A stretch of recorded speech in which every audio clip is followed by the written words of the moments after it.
Good afternoon, good evening. ફરી પાછા આપણે એક વખત ભેગા થયા અને લાસ્ટ લેક્ચરની અંદર મેં કીધું હતું કે હવેના લેક્ચરની અંદર આપણે બહુ જ મહત્વનો પાઠ રાસાયણિક પ્રક્રિયાઓના પ્રકાર એના વિશેની ચર્ચા આપણે કરીશું. તો આજનો આપણો ટોપિક છે રાસાયણિક પ્રક્રિયાઓના પ્રકારો, ટાઇપ્સ ઓફ કેમિકલ રિએક્શન્સ. એમાં સૌથી પહેલો જે પ્રકાર છે એ છે સંયોગીકરણ પ્રક્રિયા, એટલે અંગ્રેજીમાં કહેવાય કોમ્બિનેશન રિએક્શન. ઉદાહરણ દ્વારા આપણે સમજીએ. જે ટેક્સ્ટબુકમાં ઉદાહરણ છે એ જ ઉદાહરણનો આપણે ઉપયોગ કરીશું, ધ્યાનથી સાંભળીશું, ધ્યાનથી જોઈશું.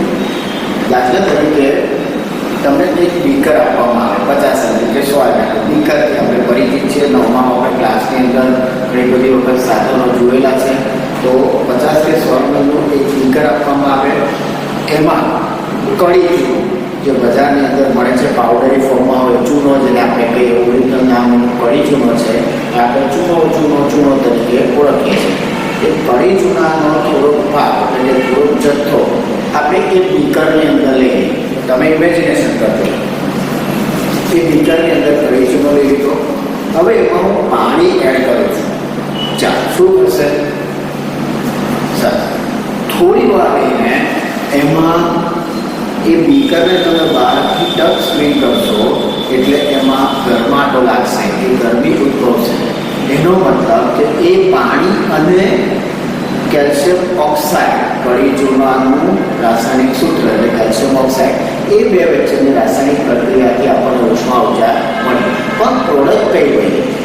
પ્રોડક્ટ જે બની એના વિશેની આપણે માહિતી સમજવાનો પ્રયત્ન કરીએ.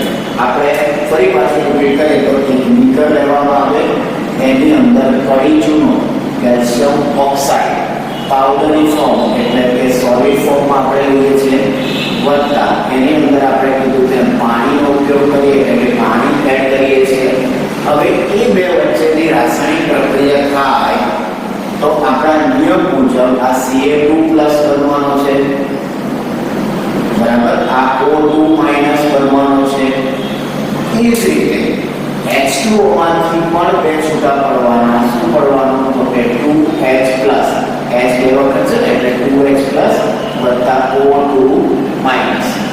આટલા રસાયણો મીન્સ કે આટલા આયનો છૂટા પડવાના. હવે આપણો નિયમ જે નવમાં તમને સમજાવેલો નિયમ, કયો નિયમ? તો કે પહેલાના પોઝિટિવ બીજાના નેગેટિવ સાથે જોડાશે. પહેલાનો પોઝિટિવ બીજાના નેગેટિવ સાથે જોડાશે. અને એ પહેલા શું થશે? તો કે જે જગ્યા ઉપર આપણે ઘણી વખત ચર્ચા કરેલી છે કે ઓક્સિજન અને હાઇડ્રોજન એ બે નંગ એવા છે કે દુનિયાના કોઈ બી ખૂણે કોઈ પણ સ્વરૂપે સામ સામે આવે એટલે ફક્ત શું બનાવે? પાણી જ બનાવતા આવે અને બીજું કંઈ બનાવતા આવડતું નથી. બરાબર? એનો મતલબ એવો થાય કે CaO ની સાથે પાણીની પ્રક્રિયા કરીશું તો આપણને જે પ્રોડક્ટ મળવાની એ આ રીતે મળવાની. આપણને Ca અને OH twice. CaOH જેનું નામ છે કેલ્શિયમ હાઇડ્રોક્સાઇડ. આનું નામ લખું છું કેલ્શિયમ ઓક્સાઇડ. બરાબર? ઓક્સાઇડમાંથી હાઇડ્રોક્સાઇડનું સ્વરૂપ બનેલું છે અને કેલ્શિયમ ઓક્સાઇડનું બજારનું નામ આપણે અહીંયા કીધું કળી ચૂનો, જે બુકમાં આપેલું છે. અને કેલ્શિયમ ઓક્સાઇડનું બજારનું નામ છે ફોડેલો ચૂનો. બરાબર? પાણી નાખી ચૂનાને ફોડી દીધો એટલે એનું નામ બની ગયું ફોડેલો ચૂનો, CaOH twice. હવે વિચાર બેલેન્સિંગ જોઈએ તો Ca એક વખત, OH બે વખત, O બે વખત, H બે વખત. અહીંયા જોઈએ તો H તો બે વખત ત્યાં છે ઓલરેડી અને સાથે સાથે ઓક્સિજન પણ બે વખત. એટલે આ રીતે પ્રોડક્ટ બની રહેશે. ફક્ત CaO જોડાશે તો પાછો આ આવશે. એનો મતલબ કે આ H2O ની સાથે પ્રક્રિયા થઈને હંમેશા હાઇડ્રોક્સાઇડની ફોર્મ આપણને મળે.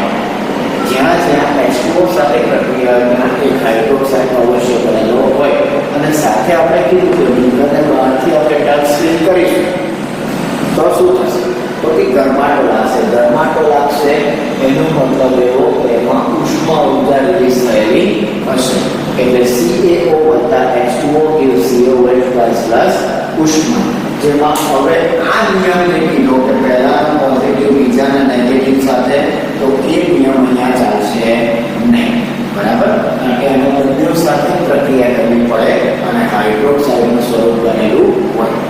ક્લિયર થઈ ગયો પોઈન્ટ? ધ્યાનથી સમીકરણને જોતા જજો.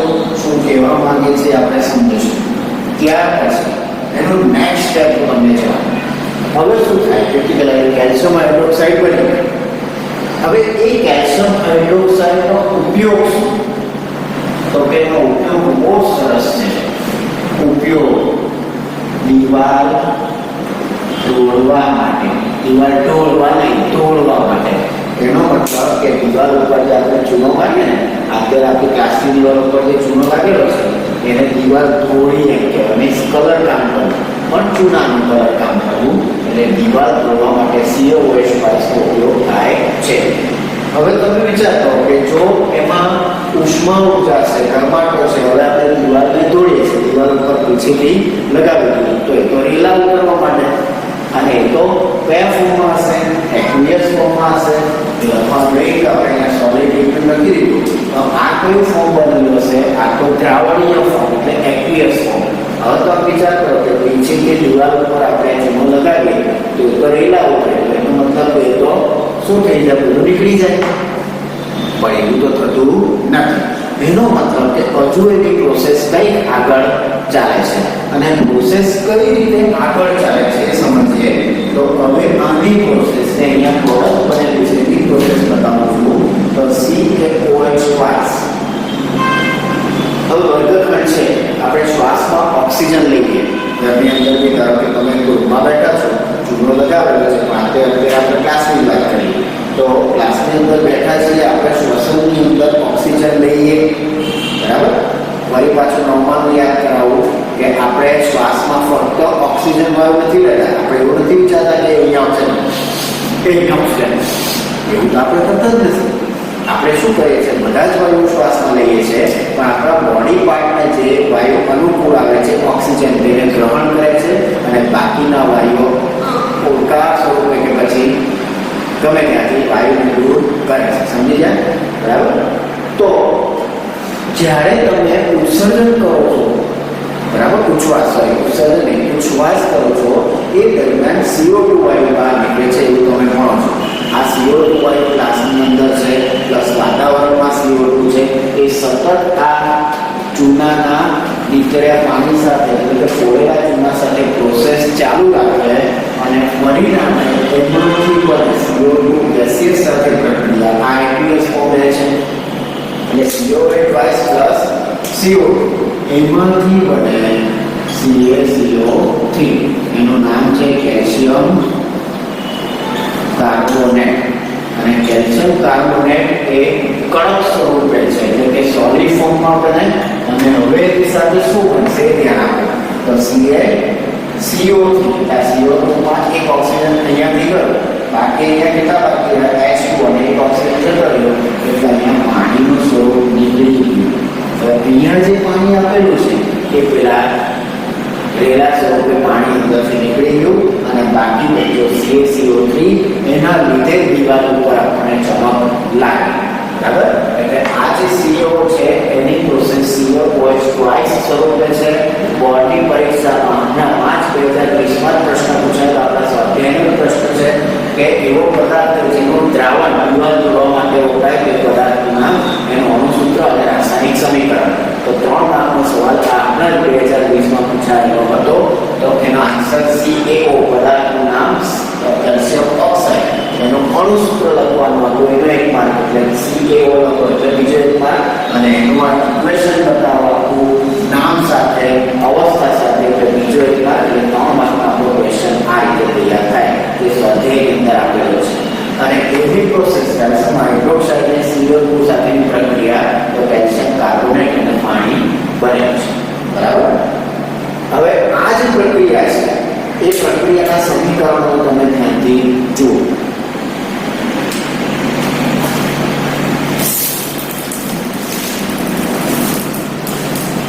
તમે એને જરા કરો, હું આગળ બીજા ઇક્વેશન લખવાનો પ્રયત્ન કરીશ.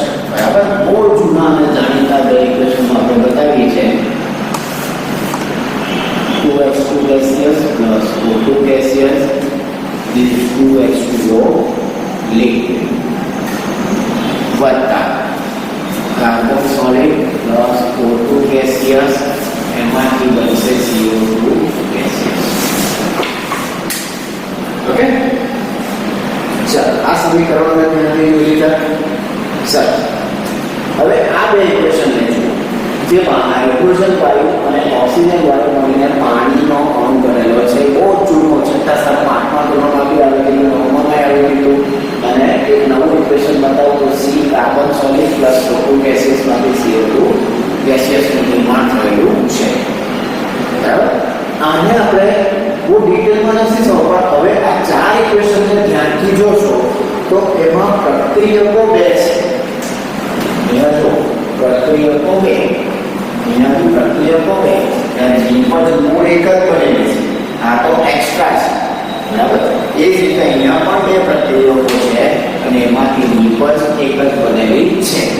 એનો મતલબ કે સંયોગીકરણ પ્રક્રિયા એવી પ્રક્રિયા છે કે જેમાં બે કે તેથી વધારે પ્રક્રિયકોમાંથી માત્ર એક જ નિપજનું નિર્માણ થાય. એને સંયોગીકરણ કોમ્બિનેશન રિએક્શન તરીકે ઓળખવામાં આવે છે.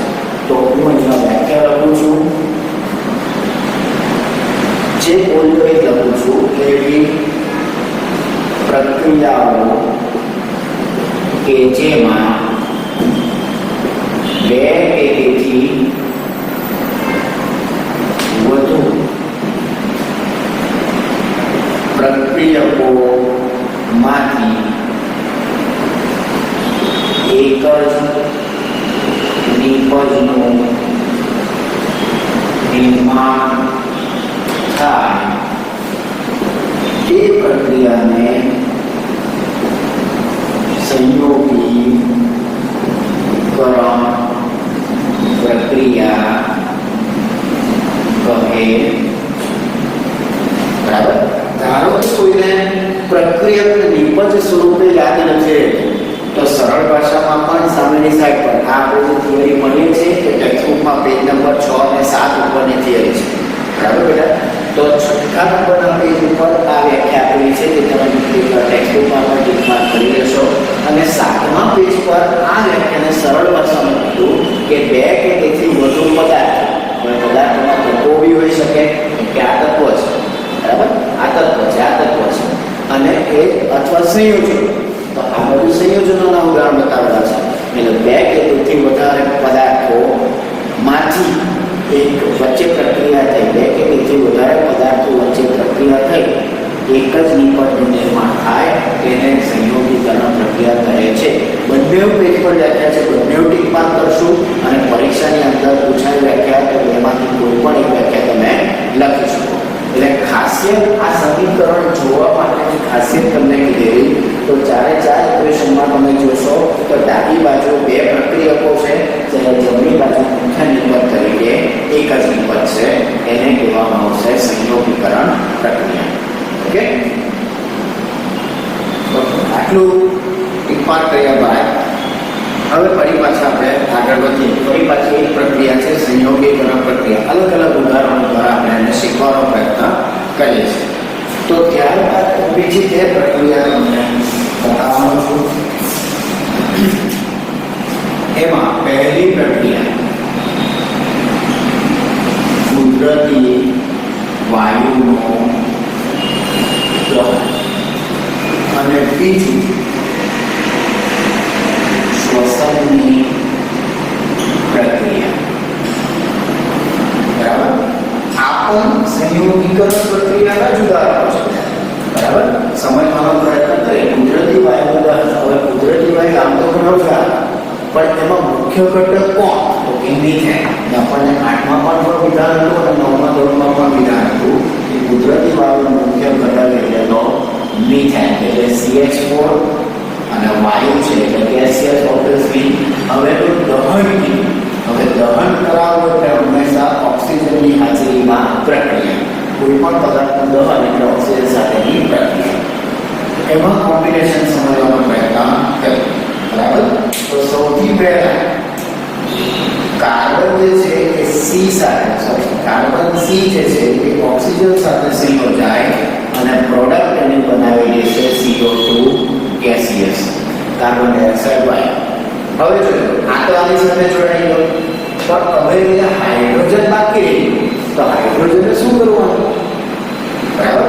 પ્રક્રિયા તો બંને સાથે થવાની પ્રક્રિયાની અંદર C અને H બંને છે એ બંનેની ઓક્સિજન સાથેની પ્રક્રિયા થાય, બરાબર. તો આપણી પ્રક્રિયાની જેમ ફરી પાછી આપણે એ જ વસ્તુ ઉપર આવીએ કે ઓક્સિજન અને હાઇડ્રોજન દુનિયાના કોઈ બી ખૂણે સામે આવે એટલે ફક્ત શું બનાવશે? બરાબર, પાણી બનાવશે. એટલે અહીંયા હું લખી દઉં છું પાણીનો અણુ, અને એ પણ વરાળના સ્વરૂપમાં, કારણ કે વાયુનું દહન થાય છે ને, એટલે જે બનશે એ પાણીની વરાળ સ્વરૂપે આપણને મળશે. હવે તમે બેલેન્સ ચેક કરો. જો હાઇડ્રોજન અહીંયા ચાર વખત છે, ત્યારે જમણી બાજુ હાઇડ્રોજન ફક્ત 2 વખત છે. એનો મતલબ કે મારે હાઇડ્રોજનને જમણી બાજુ કરવા માટે 4 કરવા માટે આગળ 2 સળંગ મૂકવાનો છે. એટલે 4 હાઇડ્રોજન થઈ ગયા. હવે ઓક્સિજન 2 અને બીજા ટોટલ 4 ઓક્સિજન. તો એમાં આ બાજુ ડાબી બાજુ જોઈએ તો ફક્ત 2 ઓક્સિજન છે, તો 2 ને 2 વડે ગુણીશું એટલે મને 4 ઓક્સિજન મળશે. તો આ બેલેન્સ રિએક્શન ઇક્વેશન આપણને મળ્યું કોના માટેનું? કુદરતી વાયુનું દહન, બરાબર. બધા જ ઇક્વેશનને ધ્યાનથી સમજજો. એમાં બધામાં જ એક વસ્તુ છૂટી પડે છે, ઉષ્મા. જે રીતે અહીંયા પણ CO2 ઉષ્મા પણ લખવામાં દર વખતે નથી આવતું, બરાબર. જે રીતે કડી ચૂનાનો ઉપયોગ કરીને ઉષ્મા ઉત્પન્ન થયેલી COH સ્પાઇસ બનેલું, એ રીતે દરેકની અંદર ઉષ્મા ઊર્જા રિલીઝ થાય છે. હવે ધ્યાનથી એ સમીકરણ બી જોયું કે ઉષ્મા ઊર્જા રિલીઝ થાય છે એ પોઈન્ટ ઉપર ક્યાં આવીશું. ને છેલ્લી સંયોગીકરણ પ્રક્રિયાનું ઉદાહરણ શ્વસનની પ્રક્રિયા. અમને જાણીને બી નવાઈ લાગશે કે આપણે જે શ્વસન કરીએ છીએ એ પણ એક પ્રકારની સંયોગીકરણ પ્રક્રિયાનું ઉદાહરણ. C6H12O6 એટલે ગ્લુકોઝ. એ ગ્લુકોઝની પ્રક્રિયા O2 સાથે થાય, 6O2 સાથે થાય, F1 એમાંથી શું કરશે? તો કે અહીંયાથી CO2 નિર્માણ થાય છે, એટલે 6CO2 વત્તા 6H2O બનશે વત્તા ઉષ્મા ઊર્જા રિલીઝ થશે. આપણે આ ચેપ્ટરમાં શું બન્યું, કેવી રીતના બન્યું એની ચર્ચા નથી, પણ જે બનેલું છે એની સાથે જે ઉષ્મા ઊર્જા રિલીઝ થાય છે એ પોઈન્ટ ઉપર આપણે જવાના છીએ. એટલે 6O2 ગેસિયસ સ્વરૂપે બનશે, 6H2O લિક્વિડ ફોર્મમાં બનશે અને સાથે સાથે ઉષ્મા ઊર્જા પર રિલીઝ થશે. એનો મતલબ કે આ બધી જ પ્રક્રિયાઓ જે છે સંયોગીકરણની પ્રક્રિયા. હવે તમે કહેશો કે આ અહીંયા તો 2 પ્રોડક્ટ બને, પણ અહીંયા પોઈન્ટ એ નથી, અહીંયા પોઈન્ટ ઉષ્મા ઊર્જાનો છે. જે રીતે અહીંયા બી 2 પ્રોડક્ટ દેખાય છે પણ એમાં પોઈન્ટ ઉષ્મા ઊર્જાનો છે. એ ઉષ્મા ઊર્જા કઈ ઉષ્મા ઊર્જા કહેવાય? તો કે આ તમામ પ્રક્રિયાઓ જે છે એ ઉષ્મા ક્ષેપક પ્રક્રિયાના ઉદાહરણ છે, બરાબર. ઉષ્મા ક્ષેપક એટલે એક્સોથર્મિક પ્રોસેસ તરીકે ઓળખવામાં આવે. તો એક્સોથર્મિક રિએક્શન 7મા નંબરના પેજ પર વ્યાખ્યા છે, હું બોલું છું ટીક માર્ક કરી દેશો. ઉષ્મા ક્ષેપક પ્રક્રિયાની વ્યાખ્યા છે તો કે એવી તમામ પ્રક્રિયાઓ કે જેમાં નિપજના નિર્માણની સાથે ઉષ્મા ઊર્જા પણ છૂટી પડે છે, એવી તમામ પ્રક્રિયાઓને ઉષ્મા ક્ષેપક પ્રક્રિયા એટલે કે એક્સોથર્મિક રિએક્શન તરીકે ઓળખવામાં આવે છે, બરાબર. તો આપણે સ્ટાર્ટ કર્યું હતું સંયોગીકરણ પ્રક્રિયા. ધીમે ધીમે સંયોગીકરણ પ્રક્રિયામાં જ્યાં જ્યાં ઉષ્મા ઊર્જા રિલીઝ થયેલી એની પણ આપણે સરસ માહિતી આપી. એ તમામ પ્રક્રિયાઓ ઉષ્મા ક્ષેપક પ્રક્રિયાના ઉદાહરણ બને છે. એટલે આ બે જે પ્રોસેસ બતાવી, કુદરતી વાયુનું દહન અને શ્વસનની પ્રક્રિયા, એ ઉષ્મા ક્ષેપક પ્રક્રિયાના ઉદાહરણો કહેવાશે, બરાબર. પણ એ પાર્ટ ઓફ કોનો? તો કે કોનો પાર્ટ છે? સંયોગીકરણ પ્રક્રિયાના માર્ગની અંદરથી આપણે ઉષ્મા ઊર્જા તરફ લઈ ગયા છે. તો આપણું ટોપિક હતો રાસાયણિક પ્રક્રિયાનો પ્રકાર. એની પહેલી પ્રોસેસ છે સંયોગીકરણ પ્રક્રિયા, કોમ્બિનેશન રિએક્શન. અહીંયા એ ટોપિક આપણો પૂરો થાય છે. હવે નેક્સ્ટ લેક્ચરની અંદર આપણે બીજો પ્રકાર જે છે એને શીખવાના છીએ, ધેટ ઇઝ કોલ્ડ વિઘટન પ્રક્રિયા. પહેલો પ્રકાર સંયોગીકરણ પ્રક્રિયા અને હવે આવશે વિઘટન પ્રક્રિયા. પણ આજના લેક્ચરનો બોર્ડવર્ક આ સાથે ફોટોગ્રાફ તરીકે આવશે. એ બોર્ડવર્ક તમારે નોટબુકની અંદર ઉતારી લેવાનું. જે વ્યાખ્યાઓ મેં તમને કીધી પેજ નંબર 6 અને 7 ઉપર એ પણ ટીક માર્ક કરી લેવાની. એક વ્યાખ્યા તો અહીંયા લખેલી પણ છે સંયોગીકરણની. ઉષ્મા ક્ષેપક પ્રક્રિયા 7મા પેજ પર છે, તમે ટીક માર્ક કરી લેશો. ઓકે બેટા, ઘરમાં રહો, સુરક્ષિત રહો. જય હિન્દ, જય ભારત.